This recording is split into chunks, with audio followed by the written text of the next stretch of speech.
क्या यूएस और ईरान के बीच में पीस डील साइन हो गई है? The answer is yes and no. Because जो साइन हुआ है वो एक memorandum of understanding which is the first step towards signing a peace deal. इसकी क्या इंपॉर्टेंस है समझते हैं।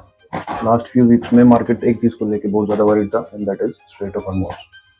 बिकॉज ये वर्ल्ड का one of the most important oil shipment route है। इंडिया अपने ऑयल रिक्वायरमेंट का लगभग 85% इंपोर्ट करता है। तो जब स्ट्रेट ऑफ हॉर्मुज़ पे रिस्क बढ़ता है तो सवाल सिर्फ वॉर का नहीं है, सवाल होता है कि इंडिया के ऑयल बिल्स पे क्या फर्क पड़ेगा, कितने बढ़ेंगे।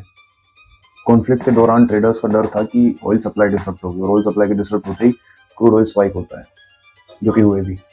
और क्रूड ऑयल के स्पाइक होते ही सिर्फ फ्यूल एक्सपेंसिव नहीं होता, इन्फ्लेशन इंक्रीज होता है, रुपये की वैल्यू पे असर पड़ता है एंड इकोनॉमिक ग्रोथ पर भी एक नेगेटिव इन्फ्लुएंस आता है इस चीज़ का। अब टेंशन ईज आउट होने एंड शिपिंग रिस्क कम होने के बाद ऑयल मार्केट भी काम हुआ है।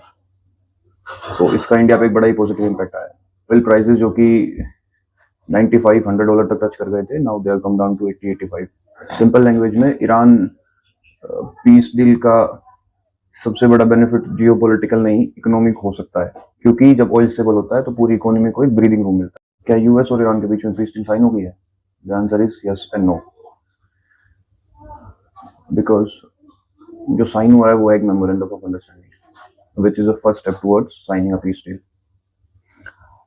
इसकी क्या इंपॉर्टेंस है समझते हैं। लास्ट फ्यू वीक्स में मार्केट एक चीज को लेके बहुत ज्यादा वरीड था and that is Strait of Hormuz. Because ये वर्ल्ड का one of the most important oil shipment route है। इंडिया अपने ऑयल रिक्वायरमेंट का लगभग 85% इंपोर्ट करता है। तो जब स्ट्रेट ऑफ हॉर्मुज़ पे रिस्क बढ़ता है तो सवाल सिर्फ वॉर का नहीं है, सवाल होता है कि इंडिया के ऑयल बिल्स पे क्या फर्क पड़ेगा, कितने बढ़ेंगे। कॉन्फ्लिक्ट के दौरान ट्रेडर्स का डर था कि ऑयल सप्लाई डिस्टर्ब होगी और ऑयल सप्लाई के डिस्टर्ब होते ही क्रूड ऑयल स्पाइक होता है, जो कि हुए भी। और क्रूड ऑयल के स्पाइक होते ही सिर्फ फ्यूल एक्सपेंसिव नहीं होता, इन्फ्लेशन इंक्रीज होता है, रुपये की वैल्यू पे असर पड़ता है एंड इकोनॉमिक ग्रोथ पर भी एक नेगेटिव इन्फ्लुएंस आता है इस चीज का।